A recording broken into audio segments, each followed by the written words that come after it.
Assalamualaikum warahmatullahi wabarakatuh. Sahabat beriman, salah satu rukun iman adalah iman kepada hari kiamat atau percaya akan datangnya hari akhir. Hari kiamat adalah hari dihancurkannya dunia. Tentunya hal ini merupakan hal yang paling mengerikan. Hari kiamat terjadi ketika sangkakala ditiup untuk pertama kalinya. Bumi berguncang, gunung-gunung berterbangan, dan langit pun runtuh. Mengenai datangnya hari kiamat, kapankah persisnya terjadi?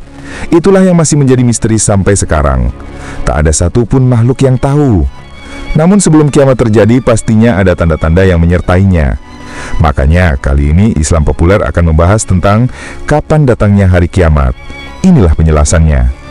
Namun sebelum lanjut, jangan lupa klik subscribe, like, dan lonceng notifikasi untuk mendukung channel ini agar terus menyiarkan siar Islam. Hari kiamat disebutkan akan datang pada hari Jumat, tapi tidak dijelaskan pada tahun berapakah peristiwa mengerikan itu terjadi. Hal ini sesuai dengan hadis dari Abu Hurairah radhiyallahu anhu. Rasulullah shallallahu alaihi wasallam bersabda, "Sebaik-baik hari di mana matahari terbit adalah hari Jumat. Pada hari Jumat, Adam diciptakan. Pada hari itu dia dimasukkan ke dalam sorga, dan pada hari Jumat itu juga dia dikeluarkan dari sorga." Hari kiamat tidaklah terjadi kecuali pada hari Jumat. Mengenai datangnya hari kiamat, banyak hoaks yang berkembang di masyarakat. Seperti pada tahun 2012 yang diramalkan akan terjadi hari kiamat. Baru-baru ini hal serupa pun muncul. Bahkan dilansir dari jatim.suara.com, warga Ponorogo sampai menjual rumah dan hartanya karena termakan hoaks tersebut. Padahal Allah Subhanahu wa Ta'ala sudah berfirman bahwa hari kiamat tidak ada satupun makhluk yang tahu kecuali Allah. Hal ini sesuai dengan firman Allah Subhanahu wa Ta'ala. Mereka menanyakan kepadamu Muhammad tentang kiamat, kapan terjadi? Katakanlah, sesungguhnya pengetahuan tentang kiamat itu ada pada Tuhanku. Tidak ada seorang pun yang dapat menjelaskan waktu terjadinya selain Dia. Kiamat itu sangat berat bagi makhluk yang di langit dan di bumi. Tidak akan datang kepadamu kecuali secara tiba-tiba. Mereka bertanya kepadamu seakan-akan engkau mengetahuinya. Katakanlah, sesungguhnya pengetahuan tentang hari kiamat itu ada pada Allah, tetapi kebanyakan manusia tidak mengetahui. Jadi jika ada yang mengatakan bahwa kiamat akan terjadi, jangan langsung percaya, karena hanya Allah yang tahu kapan persisnya hari akhir tersebut akan tiba. Yang perlu kita lakukan adalah menyiapkan bekal untuk menuju akhirat, karena setelah datangnya kiamat, kita akan dibangkitkan untuk mempertanggungjawabkan semua yang dilakukan di dunia. Kita hanya perlu yakin kalau hari kiamat itu nantinya memang pasti akan datang. Hal itu sesuai dengan firman Allah Subhanahu wa Ta'ala. Dan sesungguhnya hari kiamat itu pastilah datang, tak ada keraguan padanya. Dan bahwasanya Allah membangkitkan semua orang di dalam kubur. Sebelum datang hari kiamat, pasti ada tanda-tanda yang bisa kita kenali dan identifikasi. Misalnya, tanda fisik hari kiamat di bumi. Bahkan ilmuwan membuat skema-skema yang terjadi, seperti bumi bertabrakan dengan planet lain atau hantaman asteroid. Yang jelas akan ada peristiwa besar yang terjadi di bumi. Salah satunya adalah guncangan yang dahsyat. Guncangan dahsyat tersebut juga sudah disebutkan dalam Al-Quran. Apabila bumi diguncangkan dengan guncangan yang dahsyat, dan bumi telah mengeluarkan beban-beban berat yang dikandungnya. Selain guncangan, tanda kiamat lain adalah matahari akan terbit dari barat. Para ilmuwan menyadari bahwa jumlah hari dalam satu tahun menurun dari waktu ke waktu. Hal ini karena penurunan kecepatan rotasi bumi pada porosnya di depan matahari. Jika hal ini terjadi, peristiwa itu adalah tanda kiamat besar. Asy-Syaikh meriwayatkan dari Abu Hurairah radhiyallahu anhu bahwasanya Rasulullah shallallahu alaihi wasallam bersabda, "Tidak akan terjadi kiamat sehingga matahari terbit dari sebelah barat. Jika ia telah terbit, lalu manusia menyaksikannya, maka semua orang akan beriman. Namun ketika itu tidaklah bermanfaat bagi iman seseorang yang belum beriman sebelum itu, atau dia belum mengusahakan kebaikan dalam masa imannya." Kiamat juga ditandai dengan munculnya kabut. Hal ini sesuai dengan firman Allah Subhanahu wa Ta'ala. Maka tunggulah pada hari ketika langit membawa kabut yang tampak jelas. Ia meliputi manusia. Inilah azab yang pedih. Sebelum hari kiamat tiba, kabut tebal akan memenuhi bumi dan mengambil nafas orang-orang kafir. Mereka seperti tercekik, sedangkan orang-orang mukmin hanya akan mengalami pilek. Kabut ini berlangsung selama 40 hari.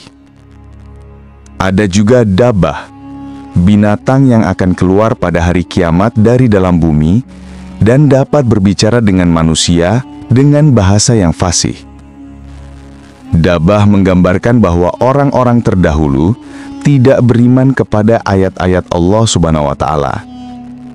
Ia muncul pada saat akhir zaman, ketika manusia sedang mengalami kebobrokan. Mereka meninggalkan perintah-perintah Allah dan mengganti agama yang benar. Dabah keluar dengan membawa tongkat Nabi Musa alaihissalam dan cincin Nabi Sulaiman alaihissalam. Cincin tersebut akan digunakan untuk menandai hidung orang-orang kafir, sedangkan wajah orang mukmin akan bersinar karena tongkat tersebut. Sehingga nantinya akan terlihat jelas dan bisa dibedakan mana orang mukmin dan mana orang kafir. Selain Dabah, akan muncul juga Dajjal atau Al-Masih Ad-Dajjal. Ia dinamai Al-A'war Ad-Dajjal karena sebelah matanya buta, tepatnya mata sebelah kanan. Fitnahnya merupakan fitnah terbesar yang akan dihadapi oleh orang-orang yang hidup di akhir zaman. Ia mengaku sebagai nabi, bahkan mengaku sebagai Tuhan. Ada juga beberapa hal luar biasa yang bisa dilakukan lewat tangannya, yang merupakan istidraj dari Allah Subhanahu wa Ta'ala kepada Dajjal, sekaligus sebagai ujian kepada manusia. Ia berkata, "Hujanlah, maka hujan pun turun." Apa yang dikatakannya menjadi kenyataan. Ia juga bisa membunuh manusia, lalu menghidupkan kembali manusia tersebut. Dajjal pertama kali turun di kota yang bernama Asfahan. Ia pun mengelilingi bumi.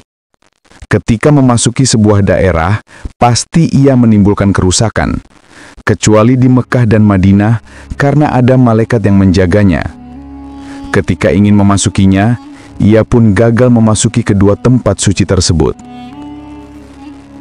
Keberadaan Dajjal di bumi terjadi selama 40 hari. Ada satu hari yang terasa selama setahun, ada pula satu hari yang serasa 1 minggu, sedangkan hari lainnya seperti hari-hari biasa saja. Kemunculan Dajjal ini sesuai dengan hadis Rasulullah SAW dari Ibnu Umar radhiyallahu anhu, bahwasanya Rasulullah SAW menyebut-nyebut Dajjal di hadapan orang banyak, lalu berkata, "Sesungguhnya Allah itu tidak buta sebelah matanya.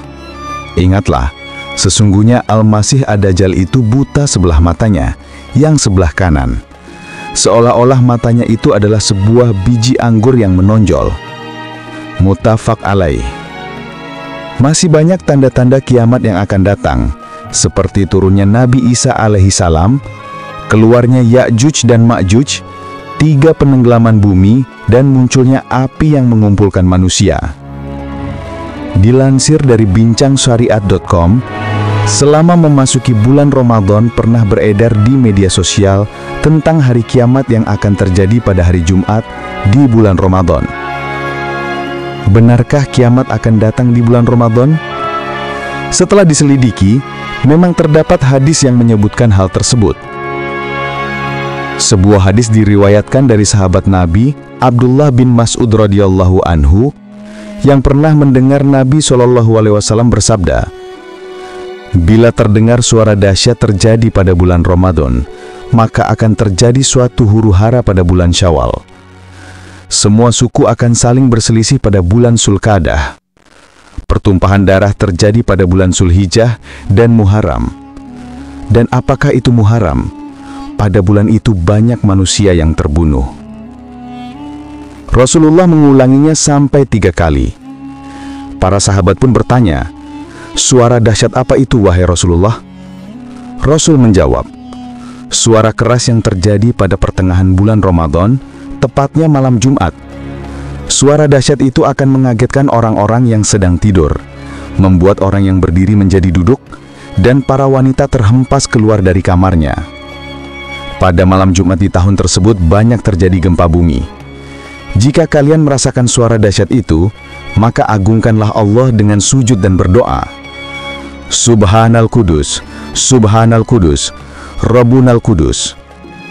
Orang yang melakukan hal tersebut akan selamat, dan yang tidak melakukannya akan celaka. Hadis ini terdapat dalam sebuah kitab bernama Kitab Al-Fitan, karya Imam Nu'aim bin Hamad, salah satu guru Imam Al-Bukhari yang berasal dari Marv di Khurasan, wilayah yang sekarang masuk Turkmenistan. Namun terkait riwayat hadis ini, terdapat perawi bermasalah bernama Ibnu Laihah. Selain itu, ada juga 3 rawi lain yang bermasalah, yaitu Wahab bin Husain. Menurut Al-Hakim dan Ibnu Hajar, rawi ini majhul atau tidak diketahui identitasnya. Muhammad bin Sabit Al-Bunani, menurut Ibnu Hibban dan ulama lainnya, ia tergolong rawi lemah atau minal majruhin wa du'afah. Al-Haris Al-Waraq Al-Hamadani, menurut Asy-Syabi, Abu Hatim, dan Ibnu Al-Madini, ia tergolong pendusta atau minal kazabin. Atas dasar keterangan ini, sanad hadis tersebut tidak dapat dipertanggungjawabkan karena adanya beberapa rawi yang bermasalah. Oleh karena itu, hadis ini tidak bisa dijadikan pegangan. Namun bukan berarti harus diabaikan sepenuhnya, karena memang terdapat keterangan bahwa kiamat itu terjadi pada hari Jumat. Menurut Imam Al-Munawi dalam Syarah Jami Al-Sagir, hari kiamat itu terjadi pada hari Jumat di antara waktu subuh dan terbitnya matahari. Jumat kapankah persisnya? Nah, itulah yang menjadi misteri sampai sekarang. Yang jelas kiamat akan terjadi pada hari Jumat, tetapi tidak diketahui pada bulan dan tahun berapa. Semua itu hanyalah Allah yang tahu, sebagaimana firman-Nya. Manusia bertanya kepadamu tentang hari berbangkit. Katakanlah, sesungguhnya pengetahuan tentang hari berbangkit itu hanya di sisi Allah. Dan tahukah kamu, wahai Muhammad, boleh jadi hari berbangkit itu sudah dekat waktunya. Quran Surat Al-Ahzab ayat 63. Nah, sahabat beriman, itulah ulasan tentang hari kiamat. Tiada satu makhluk pun yang tahu kapan persisnya kiamat itu akan datang. Semua itu adalah rahasia Allah. Kita sebagai manusia, yang perlu dilakukan adalah mempersiapkan bekal menuju hari akhir tersebut.